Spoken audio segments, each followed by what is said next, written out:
Hawks take flight. I'm Jeff. I'm Candace. We are in northern Mississippi and we are here at Brices Crossroads National Battlefield where at Fire Ant Hill Place.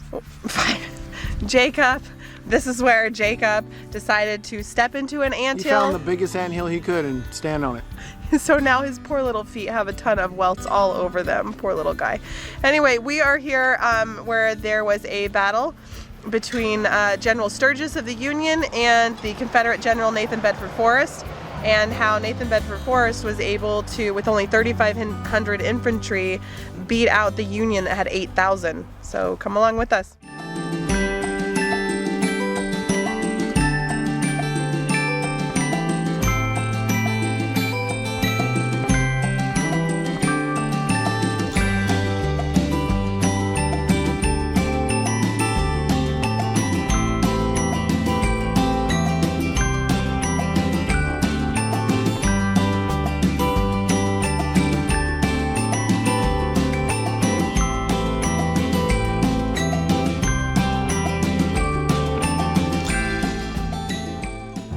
Okay, so this is a monument that was in honor of the soldiers who fought in the Confederate and Federal War who died, and it happened on June 10th, 1864, which did get the victory for Brigadier General Nathan Bedford. Here's the battle. We are right here on these crossroads. Okay, this would have been the cavalry, where Sturgis's men, cavalry got there first, obviously, because they're on horseback. The whole point of Brices Crossroads was that General Sherman had a railroad that went just north of here. And the railroad went from Tennessee and kind of crossed into Mississippi, along Tennessee and Mississippi and Alabama, all the way over to Georgia, okay, over near Chattanooga.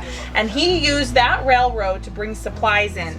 Okay, to bring men, to bring food, to bring artillery or whatever it was, guns, whatever it was that they needed, provisions, okay?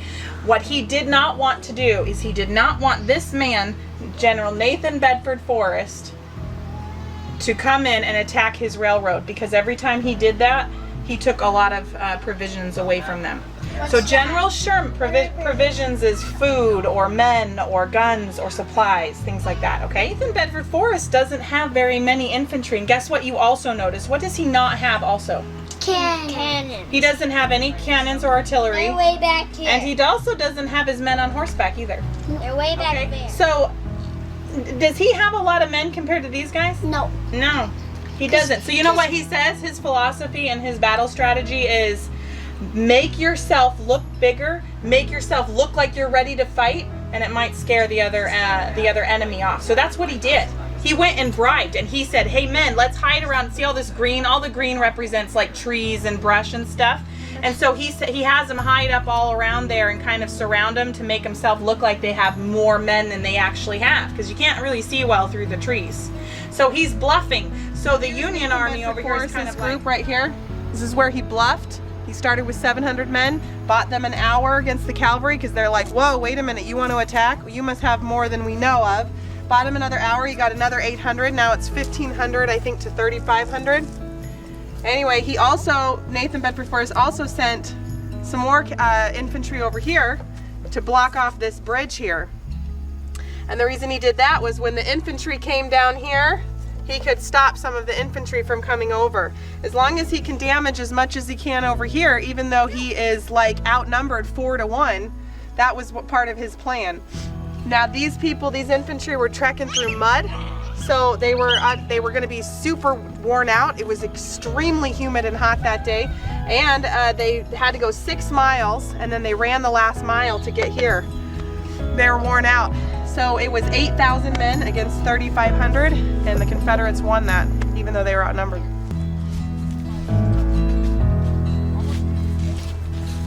The cemetery here that's behind me was actually here during the battle at Brices Crossroads, and it says that the soldiers fought around it and destroyed a large part of the cemetery. But as you can see, it is still here. There was also the Bethany Church, which is right there behind me, and they eventually came back in and repaired it and re-put it together, but it was there also during the battle that night. They do have some Confederate graves here.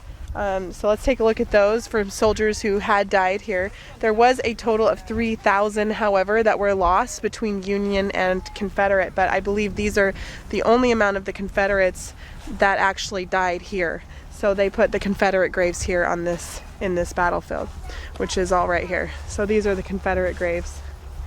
Are these Confederate stones? Yes, these are for the Confederate soldiers who died, which wasn't near as many, I believe. You'll have to quote me or I'll fix it when I edit it, but I think there was only 500 to 600 Confederate soldiers who died here at this battle versus out of the total of 3,000 that died. So most of the men that died here were Union soldiers. Most of the men that died were Union soldiers, but as you look, come here and let me show you, come here. Some of them, they didn't know their names, so it says unknown Confederate soldier who died.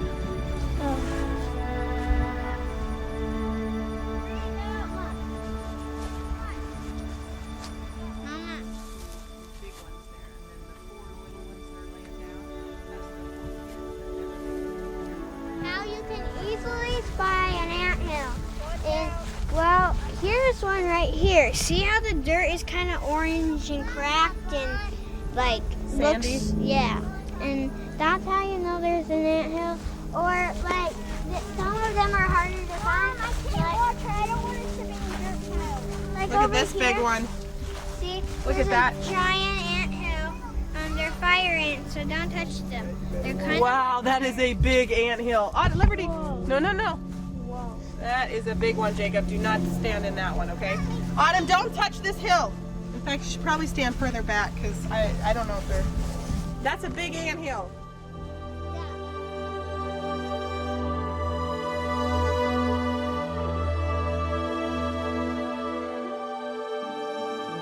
Okay, so I am here now that this basically memorializes where General Sturgis came. And he came right here on this road, and this is where the infantry were first entered into the battle because Forrest had already beaten the cavalry. And it's right here on this road where the bridge, which is right just past me, I'll show you guys in a minute, which is what's where really interesting too is if you can see behind me all of these, it's really thick in here, which is probably why Forrest was able to hide the number of men that he had and bluff how many he had, but look how thick it is. Now that you've been sitting out here for a few minutes, I want you to get down low and look at all that brush. See, even though it's a cleared field, you could hide in here and lay down, then you could fight. Now tell me why you would not want to lay down in all of this grassy weed stuff. ants. Ants. So what if you were a soldier out here fighting in this brush and you had to lay down to hide from the enemy? Which enemy would you take? The ants or the soldiers with the guns? The soldiers. You'd rather face the soldiers? Yeah, those ants are brutal, aren't they? Mm-hmm. So Jacob, look at all these bites he's got on his foot. They're fading away.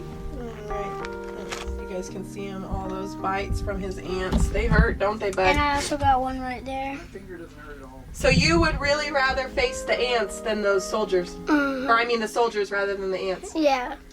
Because they hurt that bad? Uh-huh. Okay, so we are here near Tishomingo Creek, which is where the Union actually retreated, but they had to cross the bridge to even get over there because the creek was actually rain swollen.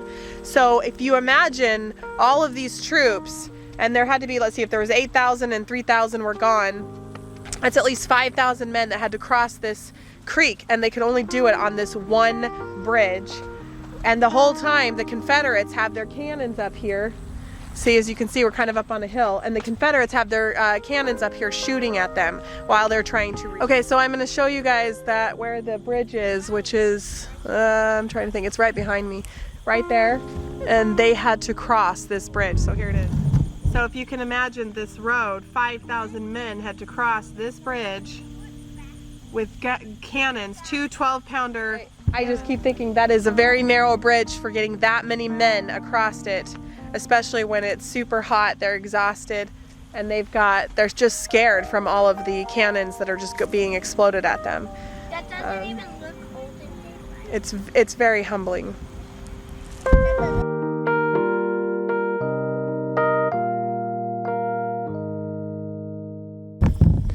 So I'm reading here a quote from Nathan Bedford Forest, who said, "This victory may be justly considered one of the most complete of the war, and for it I feel indebted to the valor of my troops."